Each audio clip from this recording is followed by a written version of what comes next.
Good evening বন্ধুরা। আজ 20 August বুধবার। আজকের সন্ধ্যার বিশেষ বিশেষ খবরগুলি হলো, রাজ্যের বিভিন্ন প্রান্তে উচ্ছেদ অভিযানের পর এবার রোহা সমষ্টিতে 590 একর জমির উপর চলবে উচ্ছেদ অভিযান। আগামী 10 দিনের মধ্যে দখলদারদের জায়গা খালি করার নির্দেশ দিল প্রশাসন। সেই সাথে তাদের হাতে ধরিয়ে দেওয়া হয়েছে প্রশাসনের উচ্ছেদ অভিযানের নোটিশ। এদিকে রাজ্যের নোয়াগাঁওয়ে সুনাই নদী এবং কালঙ্গের জমি উচ্ছেদকারীদের তালিকাও প্রস্তুত করা হয়েছে। সেখানে এবার 19,809 একর জমিতে চলবে বুলডোজার। নোয়াগাঁওয়ে সর্ববৃহৎ উচ্ছেদ অভিযানের জন্য প্রস্তুত হচ্ছে জেলা প্রশাসন। আসামে লাগবে না কোনো এসআইআর। সংখ্যালঘুদেরকে বারবার নাগরিকত্বের প্রমাণ দিতে হয় না। দ্বিতীয়বারের মতো এসআইআরের মাধ্যমে নাগরিকত্ব প্রমাণ করার কোনো প্রয়োজন নেই। এভাবেই মন্তব্য করে কেন্দ্রীয় স্বরাষ্ট্র সচিব ও ভারতের প্রধান নির্বাচন কমিশনারকে স্মারকলিপি প্রদান করল আমসু। আমসু জানিয়েছে, সংখ্যালঘুদেরকে বারবার নাগরিকত্বের প্রমাণ দিতে হবে না। আমসু সংখ্যালঘু জনসাধারণের জন্য কথা বলছে। এসআইআর চলাকালীন যারা এনআরসিতে আছেন তাদের নাম সরাসরি ভোটার তালিকায় অন্তর্ভুক্ত করার দাবি জানিয়েছে আমসু। গুরুতর ফৌজদারি অভিযোগে গ্রেফতার কিংবা আটক করা হয়েছে। টানা 30 দিন বন্দিও থাকতে হয়েছে। এমন হলে পদ থেকে সরে যেতে হবে প্রধানমন্ত্রী, মুখ্যমন্ত্রী কিংবা অন্য কোনো মন্ত্রীকে। এমনই বিল আনছে কেন্দ্রীয় সরকার। আজ বুধবার লোকসভায় বিলটি পেশ করেন কেন্দ্রীয় স্বরাষ্ট্রমন্ত্রী অমিত শাহ। আজ লোকসভায় 130তম সংবিধান সংশোধনী বিলটি পেশ করেন কেন্দ্রীয় স্বরাষ্ট্রমন্ত্রী। জানা গেছে, সংবিধানের 75 অনুচ্ছেদে নতুন 5A দ্বারা যুক্ত করার কথা বলা হয়েছে। প্রস্তাবিত ওই আইনে বলা হয়েছে, প্রধানমন্ত্রী, কোনো কেন্দ্রীয় মন্ত্রী, কোনো রাজ্যের মুখ্যমন্ত্রী, কেন্দ্রশাসিত অঞ্চল কিংবা কোনো রাজ্যের মন্ত্রীকে যদি গুরুতর অভিযোগে গ্রেফতার করা হয়, সেখানে 5 বছর কিংবা তার বেশি দিন কারাদণ্ড হতে পারে। গ্রেফতার কিংবা আটকের পর যদি টানা 30 দিন হেফাজতে রাখা হয়, তবে 31তম দিনে তাকে পদত্যাগ করতে হবে কিংবা স্বয়ংক্রিয়ভাবে সরিয়ে দেওয়া হবে। বিহারের ভোটার তালিকায় বিশেষ নিবিড় সংশোধন নিয়ে আবার নির্বাচন কমিশনকে তীব্র আক্রমণ শানালেন কংগ্রেস সাংসদ রাহুল গান্ধী। কার্যত হুঁশিয়ারির সুরে রাহুলের স্পষ্ট দাবি, যদি ভোট চুরি প্রমাণিত হয় তবে ইন্ডিয়া জোট ক্ষমতায় এলে মুখ্য নির্বাচন কমিশনার জ্ঞানেশ কুমার এবং আরও 2 নির্বাচন কমিশনারের বিরুদ্ধে ব্যবস্থা নেওয়া হবে। বিহারের গয়ায় এক জনসভায় যোগ দিয়েছিলেন রাহুল গান্ধী। সেখান থেকেই কমিশনকে তুপ দেগে তিনি জানান, নির্বাচন কমিশনের ভোট চুরি ধরা পড়ার পরেও কমিশন তাকে হলফনামা দাখিল করতে বলেছে। এরপরই তিনি জোর দিয়ে বলেন, এই ভোট চুরি ভারত মাতার আত্মার উপর আক্রমণ। রাহুলের কথায় আজ আমাকে হলফনামা দিতে বলা হয়েছে, কিন্তু আমি বলতে চাই যে এরপর পুরো দেশ নির্বাচন কমিশনকে হলফনামা দিতে বলবে। কিছুটা সময় দিন, আমরা প্রতিটি বিধানসভা এবং লোকসভা আসনে কমিশনের ভোট চুরি ধরব এবং জনগণের সামনে তা তুলে ধরব। বিমানে নির্দিষ্ট ওজনের বেশি মাল বহন করলে অতিরিক্ত ভাড়া গুনতে হয়। ট্রেন যাত্রায় এমন পদ্ধতি কার্যকর না থাকায় লাগেজ রাখা নিয়ে অনেক সময় অশান্তি হয় যাত্রীদের মধ্যে। সেই পরিস্থিতি বদলাতে চলেছে। এবার থেকে ওজনদার ব্যাগের জন্য জরিমানা দিতে হবে ট্রেন যাত্রীদের। আপাতত উত্তরপ্রদেশের প্রয়াগরাজ এবং প্রয়াগরাজ সিওকি স্টেশনে পরীক্ষামূলকভাবে এই নিয়ম চালু হচ্ছে। পরে গোটা ভারত জুড়ে চালু হতে পারে অতিরিক্ত লাগেজে জরিমানার নিয়ম। উত্তর মধ্য রেলের মুখ্য জনসংযোগ আধিকারিক শশীকান্ত ত্রিপাঠী তিনি মনে করিয়ে দিয়েছেন, অতিরিক্ত লাগেজের জন্য জরিমানার নিয়ম থাকলেও তা বাস্তবে কার্যকর নয়।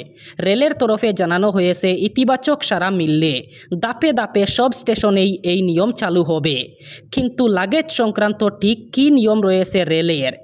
এসি ফার্স্ট ক্লাসের যাত্রীরা 70 কেজি, এসি 2 টায়ারের যাত্রীরা 50 কেজি, এসি 3 টায়ার এবং স্লিপার ক্লাসের যাত্রীরা 40 কেজি পর্যন্ত মালপত্র নিয়ে ট্রেন যাত্রা করতে পারেন। সম্প্রতি ভারতের সর্বোচ্চ আদালত national commission for protection of child rights এবং ন্যাশনাল কমিশন ফর উইমেন্সের পক্ষ থেকে দায়ের করা একটি পিটিশন খারিজ করে দিল। মুসলিম ব্যক্তিগত আইনের অধীনে 16 বছর বয়সী মেয়েদের বিয়ের বৈধতাকে চ্যালেঞ্জ জানিয়েছিল। এই রায়টি ভারতীয় আইনি ব্যবস্থায় ধর্মীয় ব্যক্তিগত আইন এবং সাধারণ আইনের মধ্যে টানাপোড়েনকে পুনরায় চোখে আঙ্গুল দেখিয়ে দিয়েছে।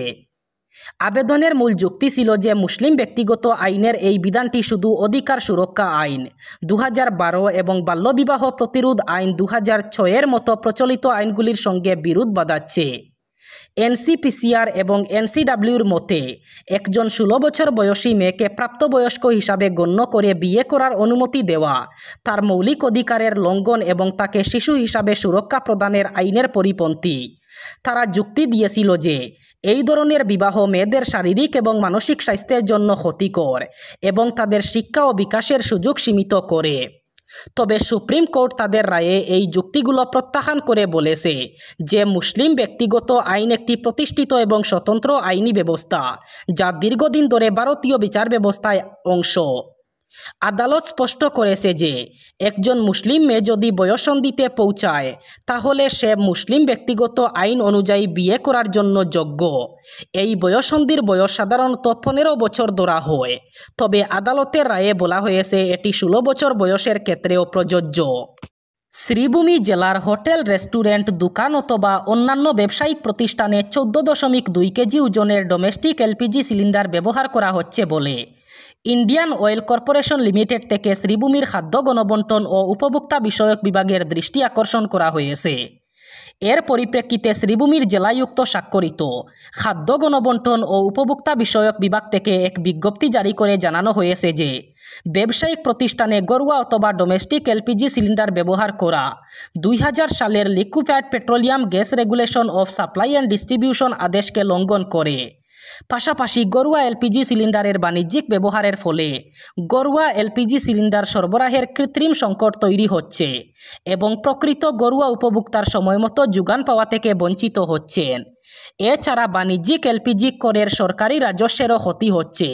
তাই বিজ্ঞপ্তিতে ব্যবসায়িক কাজে শুধু 19 কেজি অথবা 5 KG FTL commercial LPG cylinder ব্যবহার করতে নির্দেশ দেওয়া হয়েছে। এছাড়া শ্রীভূমি জেলায় হোটেল, রেস্টুরেন্ট, দোকান ইত্যাদি বাণিজ্যিক প্রতিষ্ঠানে যদি 14 কেজি ওজনের ডোমেস্টিক এলপিজি সিলিন্ডার ব্যবহার করতে পাওয়া যায় তবে তা তৎক্ষণাৎ বাজেয়াপ্ত করতে নির্দেশ দেওয়া হয়েছে। নিজের বাসভবনেই আক্রান্ত দিল্লির মুখ্যমন্ত্রী রেখা গুপ্তা, বর্তমানে হাসপাতালে চিকিৎসাধীন তিনি। আজ সকালে তার বাসভবনে এক ভয়ঙ্কর ঘটনা ঘটেছে। জনসমক্ষে মুখ্যমন্ত্রী রেখা গুপ্তা কষিয়ে থাপ্পড় মারার অভিযোগ উঠেছে এক যুবকের বিরুদ্ধে। ইতিমধ্যেই পুলিশ অভিযুক্ত এক যুবককে গ্রেফতার করেছে। সংবাদ মাধ্যম সূত্রে খবর, আজ মুখ্যমন্ত্রী রেখা গুপ্তার বাড়িতে জনশুনানি চলছিল। সাধারণ মানুষের অভাব, অভিযোগ শোনার জন্য ও সপ্তাহে একদিন এই জনশুনানি চলে তার বাড়িতে। বিজেপির কয়েকজন নেতা জানিয়েছিলেন জনশুনানি চলাকালীন জনতার মাঝখান থেকে উঠে এসে এক যুবক হামলা চালায়। যুবকের বয়স 30 বছরের আশেপাশে হবে। ঘটনার জেরে এলাকায় চাঞ্চল্য ছড়ায়। মুখ্যমন্ত্রী রেখা গুপ্তার নিরাপত্তারক্ষীরা দ্রুত ওই যুবককে পাকড়াও করে পরে দিল্লি পুলিশের হাতে তাকে তুলে দেওয়া হয়েছে। মুখ্যমন্ত্রীর উপর হামলার নেপথ্যে কী কারণ তা খতিয়ে দেখছে পুলিশ। ইতিমধ্যেই যুবককে জিজ্ঞাসাবাদ শুরু করা হয়েছে। সে মানসিক ভারসাম্যহীন কিনা, কোনো রাজনৈতিক কারণে হামলা নাকি উদ্দেশ্য প্রণোদিত হয়েই হামলা চালানো হয়েছে তার জেরা করে জানার চেষ্টা করছে পুলিশ।